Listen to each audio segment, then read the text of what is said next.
Hi, it's Bobby from Bobby's Baking Blog. I hope everybody had a Happy New Year and wonderful holiday.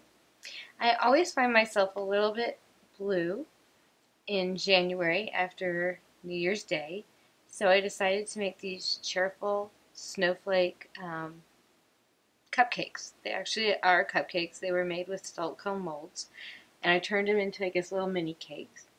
And I'm going to show you how I made them with the drop string and the shells. So let's begin.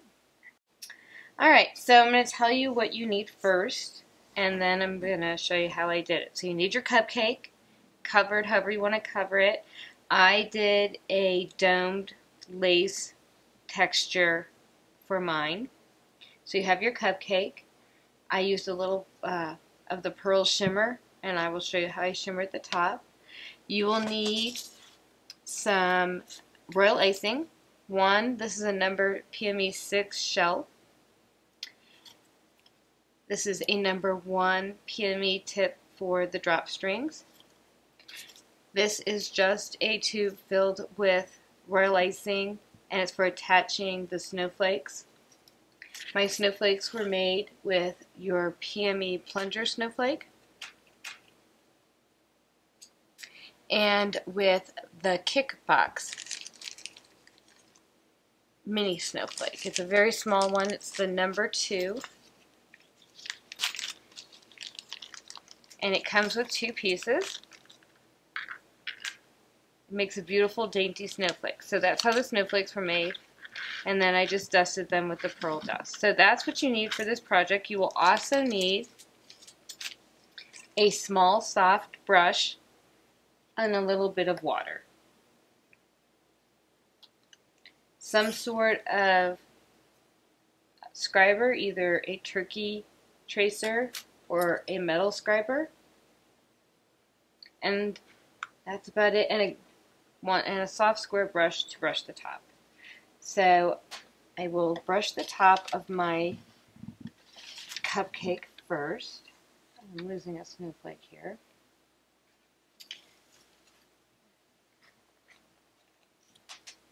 And to do that, you just want to grab a little bit of your petal dust, of your luster dust, and this is Blossom Pearl. And I'm not wanting to dust the entire thing. I want it to look like it's laced, and so I just want some of the dust to lay in these raised areas, so it almost looks like I actually went through with with royal icing and made a lace pattern. This saves a ton of time. The mat I used for this is a sugar veil mat, but any texture mat you have or rolling pin, lace rolling pin will work. And if you want to keep it plain, that's perfectly fine too. I used a billow weave effect to get the dome, which means there is nothing in between my dome and my cupcake. I didn't put a ball of buttercream or fondant in there, something that people would find a little bit harsh to eat. All I did was lay it over a styrene ball for about 30 minutes, and then went ahead and used a little bit of edible glue. Actually, I think this one I did 50 of piping gel and water and attached it that way. Alright, so we've got that done. You want to do that first before you do anything else, because the next step that we're going to do is extremely fragile. And if you try dusting it with your drop strings on, you might find yourself breaking them. So what you'll need also is something elevated. I have this PME turntable, and it tilts, so it goes straight and it tilts. If you don't have one, you could put a book underneath yours and tilt just a little bit of something so that your drop strings don't touch your fondant. So the first thing that I'm going to do is I'm just going to do a beautiful shell border between the joint because I used a wrapping type of covering, which means I wrapped the bottom with my fondant and then put my dough top over it. So I do have a joint and I want to cover it because this isn't a gift box cupcake. So I just want to give it a little bit of some decorative shelling so you cannot see where it's joined.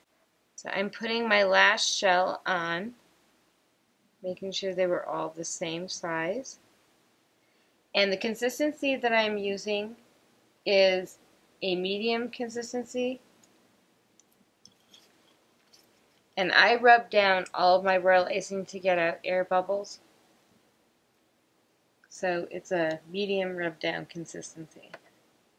Alright, now we're going to do the drop shells, and it's going to be the same consistency. And I am using a number 1 PME tip. So I've got my first drop string on, and what I'm going to do is go under the shell. If I was doing a cake, I would have measured this out and put the shells on afterwards, but because this is such a small cupcake, I can pretty much hide these drop strings. So I'm going to explain what I'm doing. The first shell started at the back on my first shell that I started on, and then I skipped a shell.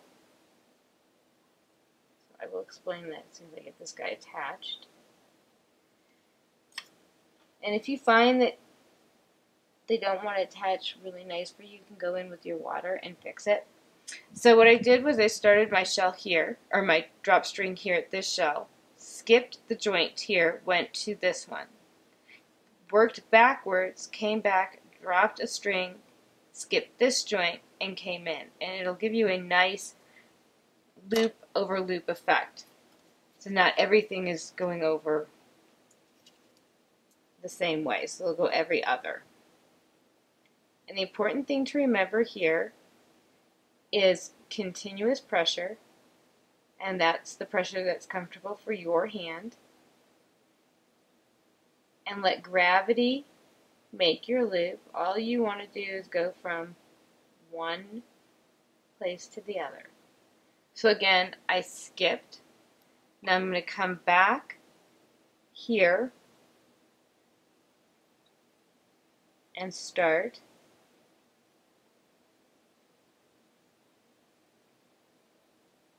And bring it, if I get a little bit quiet, it's just because I'm concentrating, and bring it up. And this one might not attach, which is okay because I can show you what you do if that happens, and it won't. So I'm going to gently bring it down onto my finger. I'm going to grab my brush that is lightly damped, and I'm just going to very nicely take that off without hurting anything else, and go back in. So you don't really have to worry if you aren't able to get it to attach or one breaks. You can go back while they're wet and fix them. Now once they dry, they are very, very fragile, and it's a little bit harder to fix it. It's not impossible, but it's a little bit harder. You want to release your pressure when you get to where you are and just let it drop. So as you can see, we've got a nice little design going here. We're all the same height. We're all the same width. So now we're almost completely around our little cupcake. As you can see, I'm just bringing these strings over. And a couple things I wanted to talk about. Number one, you don't want more icing in your hand than your palm is. So however big your palm is, that's as much icing as you want in your cornet bag or your disposable bag. Because if you have too much icing in there, you will find that you are harming your hand, and you don't want to do that. Just take him off. He didn't want to be there. I'll take off that little teeny piece. So you want to make sure that the amount of icing that you have in your bag is no more, like I said, than bigger than the palm of your hand can hold.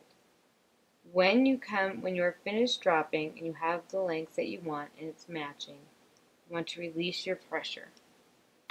Now this is a drop string that semi-lasts, but I call it thick because it's not quite as pretty as I want it to be.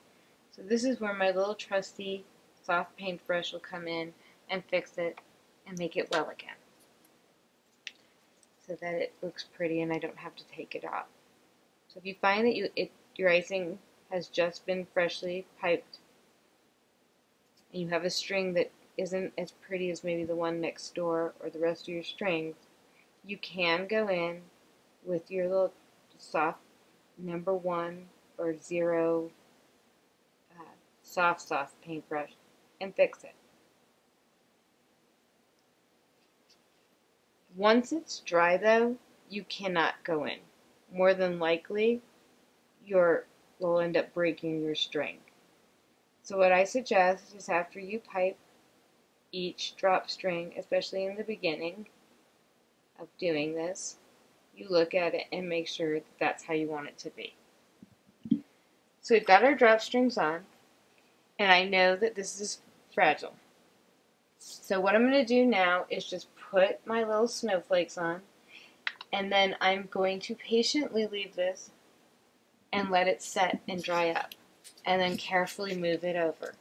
If this is something you are doing to give to somebody, and as you can see, all I'm doing is adding, there's no tip in this bag, just adding some thick royal icing, or not thick, I keep calling it thick, stiff royal icing consistency.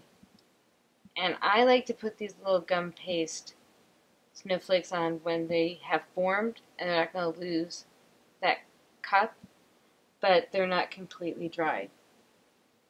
And I'm going to go ahead and put a couple of these little guys on. So with these little guys, I just put the royal icing straight on the cupcake because they're so tiny that it's easier for me to do it that way.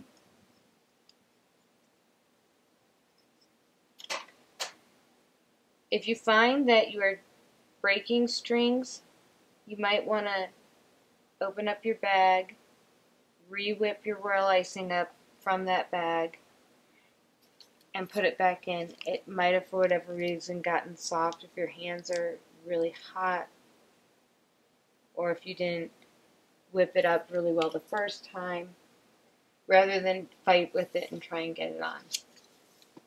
If you have already done that and you're still having a problem and you're getting frustrated, and I have a real big problem with walking away from a project, but get up and walk away. It's better than destroying your little, especially these guys, your project, because you're working so hard. And that's it. Now you've got a beautiful cupcake that you can either give away or have at your house for a dessert. I will tell you that they're fragile. You do not want to bring your strings, your drop strings, down any lower than I've already gone. The lower you are, it's going to be harder to get your little hand in there. Other than that, have fun, do a lot of drop strings. I'd love to see your work.